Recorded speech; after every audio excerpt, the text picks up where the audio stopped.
What's up, guys, and welcome to part 2 of Kevin's story. He's going to dive deeper into his own walk with Christ and answer some of my personal questions regarding spirituality and religion. Here we go.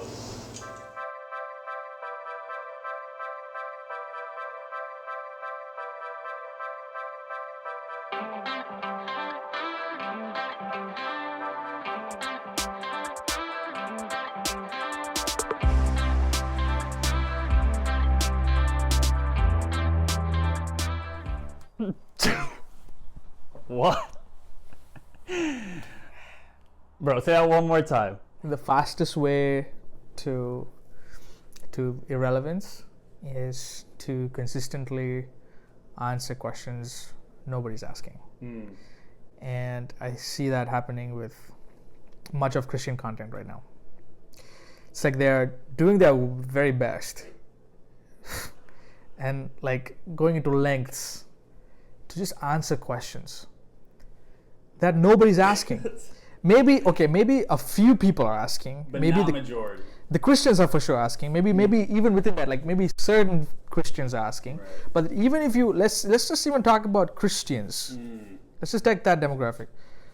Much of Christian content assumes that every single person who calls themselves a Christian is a super Christian, or like he's just fully sold out on God, on Jesus, and they're just living this like amazing life. But that's not true either. There's a whole different spectrum of people who identify themselves as Christian, and I think that they're by somehow assuming that everybody's in the same level, we are actually missing out on multiple opportunities to actually create meaningful content to people.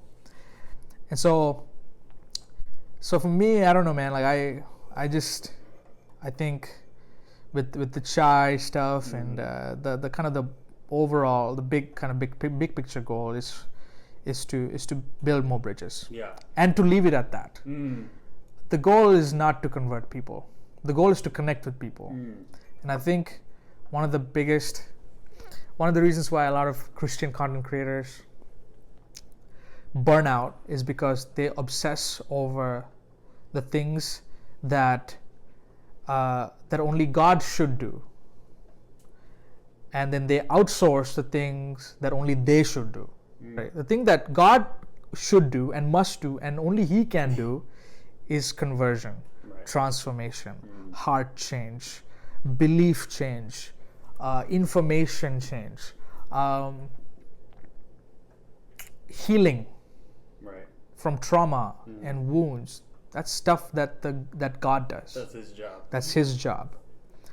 What's your job, and what's the job of every single person who calls himself a follower of Jesus or a Christian or whoever, is not conversion, it's connection. Just building relationships. So what does connection look like? Building relationships, sharing your stories, listening, paying attention, serving for the sake of service and not for the sake of getting something in return. It's not bait and switch. You're being you are being, one author calls it, a non-anxious presence in the middle of an anxious world.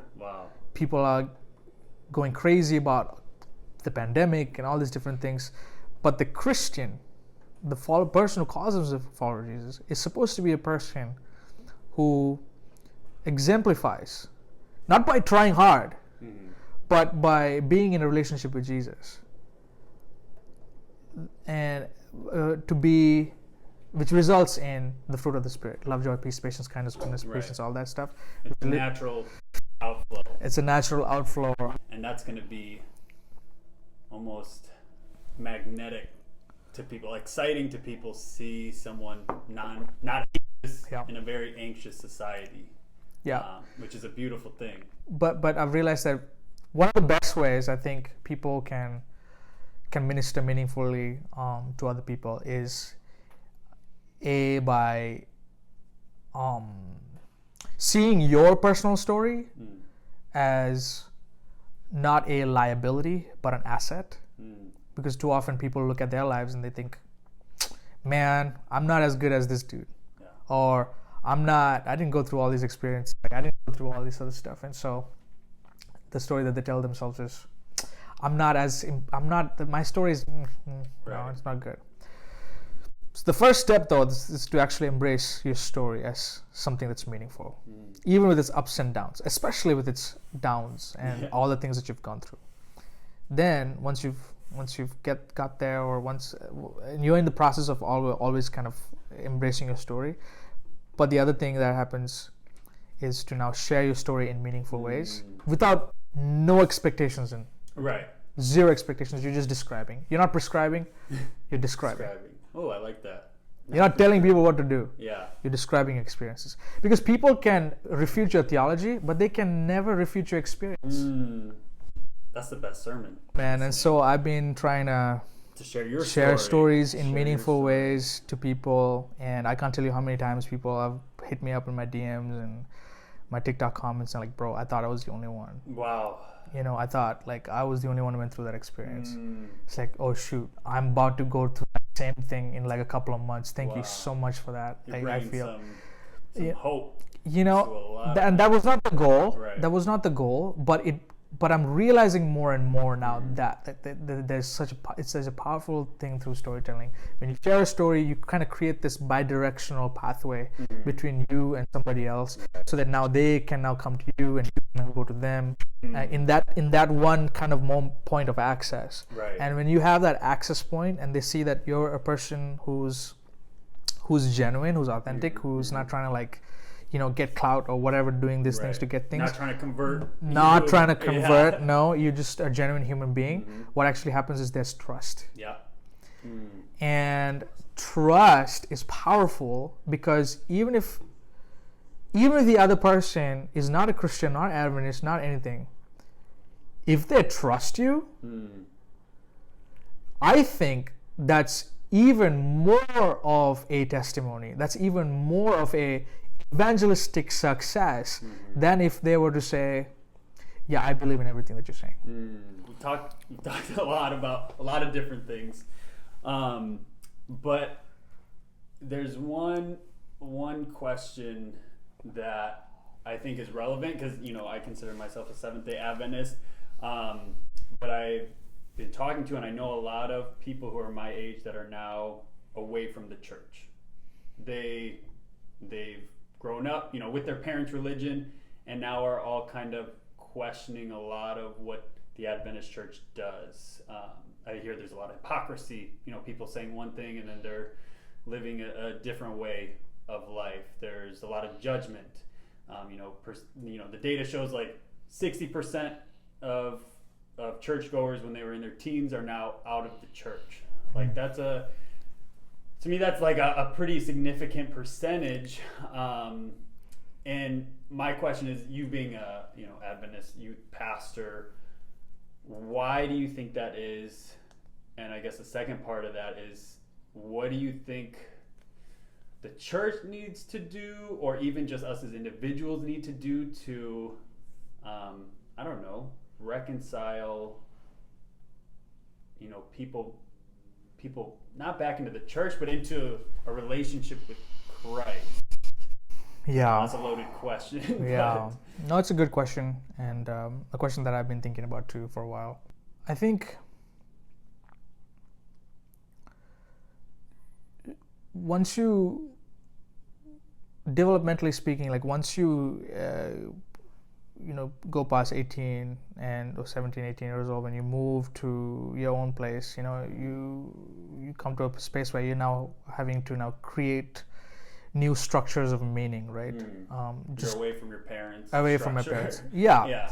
I mean, you're definitely leaning on those structures, right? Because you probably, that's the only maybe raw material that you have to kind of construct these kind of structures of meaning. But in the process, what people realize is that, oh, you know what? Like, I don't know if I believe in that anymore. I don't know if that's true. And and so people now, there are kids who take different approaches to that. So some of them would, when it comes to, I'm talking about specifically Adventists or Christian kids, they would now deconstruct their religion. And what that means is they would now look at Christianity, look at theology, and then be like, wait, I don't know if that makes sense. So I'm going to chop it off, or like, oh, that, I don't know why we're not talking about this. I'm going to add that too. So they go through this process of deconstructions where now they go through reevaluating their theology, reevaluating their Christianity. And I think that's a natural kind of process that every single person will go through at some point in their lives. Right. For some people it comes earlier, some people it goes late. But the deconstruction will happen. It's inevitable, I would say. Right. What's not so inevitable, and this is where I think the church has failed, and by church I mean the institution, and I'm specifically talking about, I would say, Adventist institution here, especially here in North America. And when people deconstruct stuff, you need to give them good information. You need to give them good contextual data and theology so that they can be like, oh, there's a hole here, and there's this nice piece that I didn't realize that existed.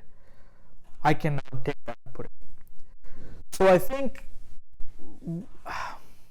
one of the failures of the church historically, at least in the last few years, I would say, has been a failure to contextualize theology in a way that makes sense to young adults, millennials.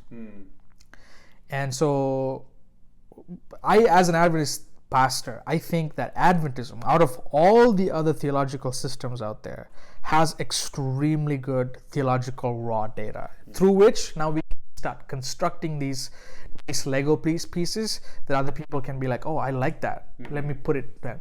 But when people look at, but the way we present stuff, it doesn't look like a Lego piece. It looks like slime. It's like, okay, it's good for me. It's like medicine. It's like, okay, maybe it's good for me. I'm gonna, okay, okay, I have to do it. Okay, Ellen White. Okay. When in fact, when you do the hard work of actually looking at stuff and then be like, okay, wow, this is really good stuff because it shows Jesus in a way that like a Baptist or Pentecostal or other people can't see, then you can be like, oh, this becomes more attractive. It becomes more beautiful. It becomes more like useful. Right. And so we have a lot of these raw data, theological raw data within Adventism.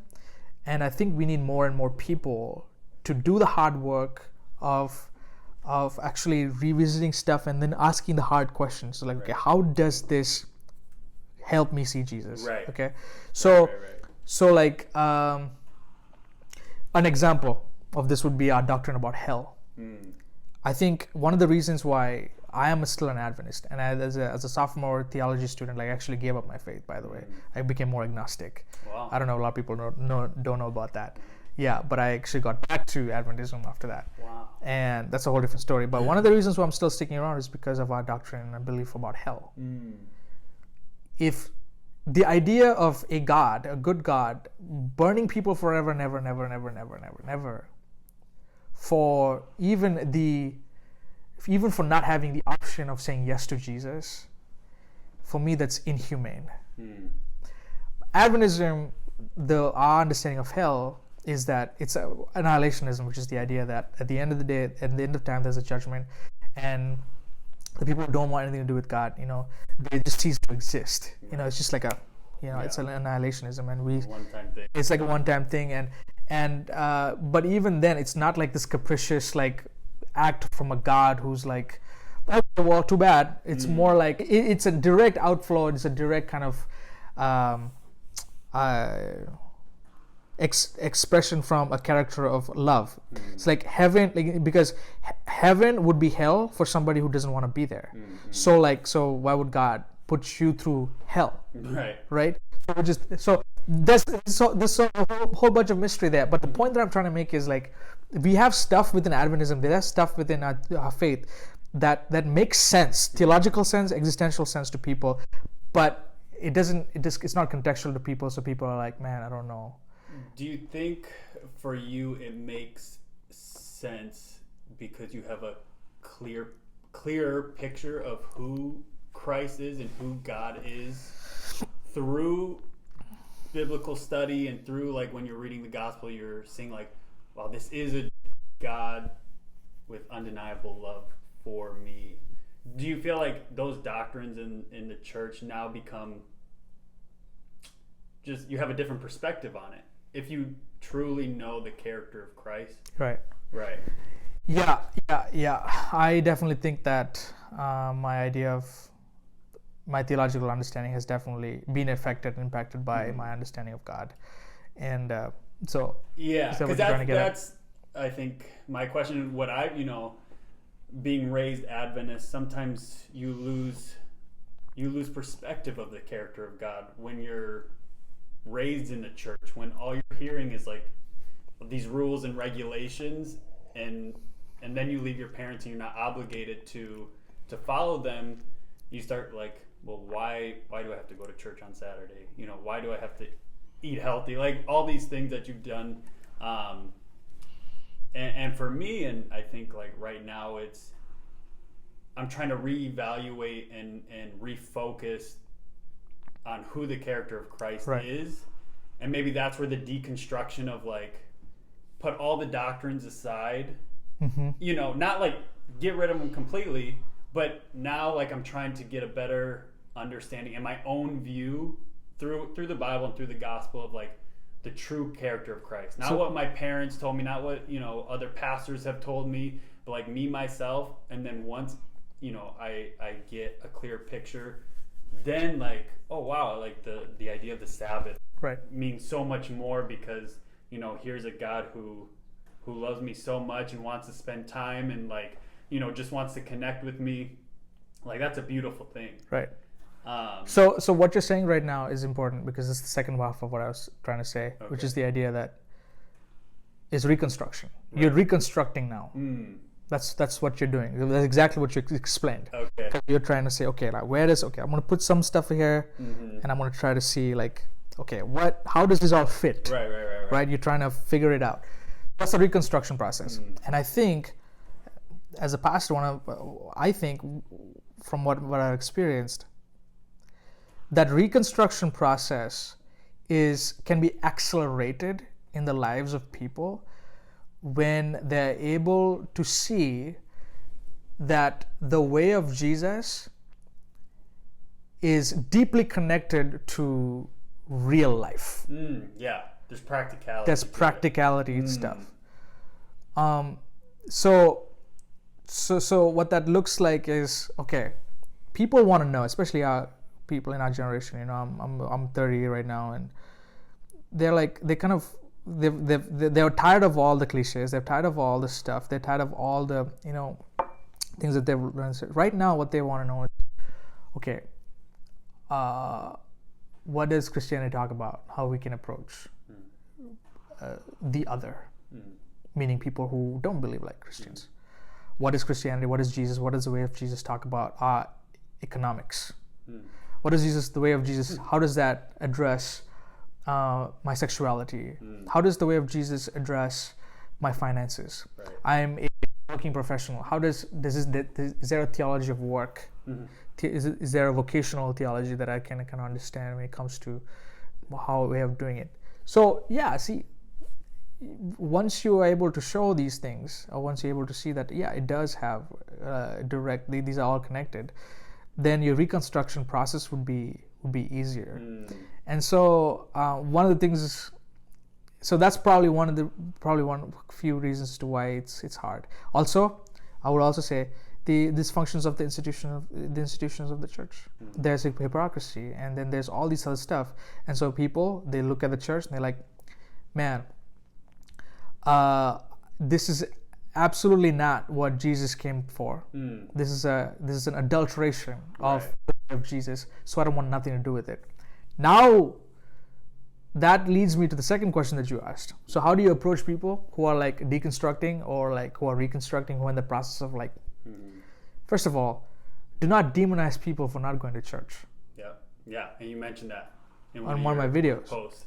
Don't. They're not going to. Just because someone doesn't go to church does not mean that they don't have a relationship with God. It means that you have no idea what they've gone through. It means that church maybe was such a powerful thing for them that now proximity to that is going to remind them of some other stuff. There's a Trauma. Hate, yeah. People go through trauma. People are going through so much hurt. Mm-hmm. But for a second, if you really care about, reaching out to them, which I actually have a problem with, even that whole term of like reaching out. It's like, no, you just be who you are. Right. You don't have to. They're not fish.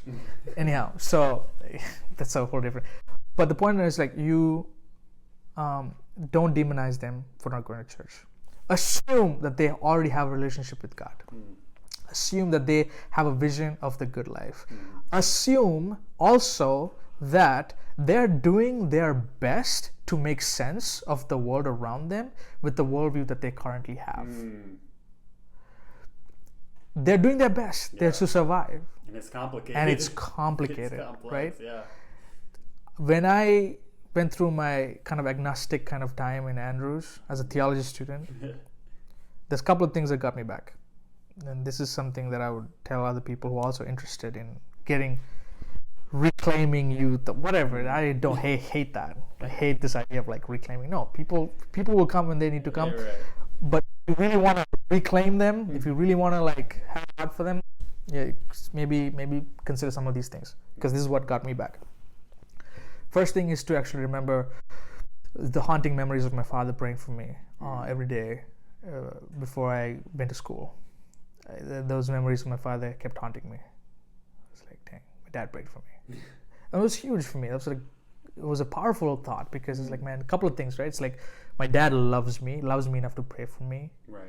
My dad loved Jesus, and I saw the life changes my dad had. So I was like, man, so I'm missing something here. Like, it worked for him. Yeah. Why is it not working for me? Interesting. So it got me kind of thinking. And second thing is my relationship with my best friends, Ashok and Jordan. Those two guys, I went to school with them. I told them a little bit about my kind of experience. Not too much. They still treated me they still accepted me as a human being. Nothing changed in their friendship. Huge. And I saw how the gospel affected their lives, and it continues to affect their lives today. And I was like, man, this is clicking for them. Right. Why is it not clicking for me? So maybe it's not just me. Maybe there's something more. Maybe it's not just God. Maybe it's me, and there's something going on. The last thing was to actually look at the evidence for the resurrection of Jesus Christ, because theologically that was my main priority. I just wanted to know, first of all, did Jesus exist, and also did he raise from the dead? If those two questions are answered, I'm fully sold. Wow. That's it. Those were the three. Those are the two questions. Those were the three things. Yeah, but the theologically, those are the two things. Yeah. Did Jesus exist, and did he raise from the dead? If he existed and he rose from the dead, that's it. Right. So, and I never stopped, and then never got back. Never went back on that. So those are some of the things. If you really care about how do we approach other people, be a person, a bridge builder, be someone that they can trust. Do not condemn them. Understand who they are, and embrace your story, and know that the Holy Spirit is already doing work that you can only dream of bridging gaps and drawing hearts. Yeah, man, this has just been awesome to talk about. I feel like we could talk for 3 more hours, but I won't take any more of your time. But this has been so good. Just learning the process of chai and just answering some of the questions that I had, and maybe some people who are watching have, just about spirituality and religion. But just thank you so much for sitting down and talking. No worries, man. Thanks for watching part 2 of Kevin's story. I hope you were inspired and learned something new today. If you want to see more of Kevin's content, all his social media links are in the description down below. And join me next time as I focus on the able and not the label.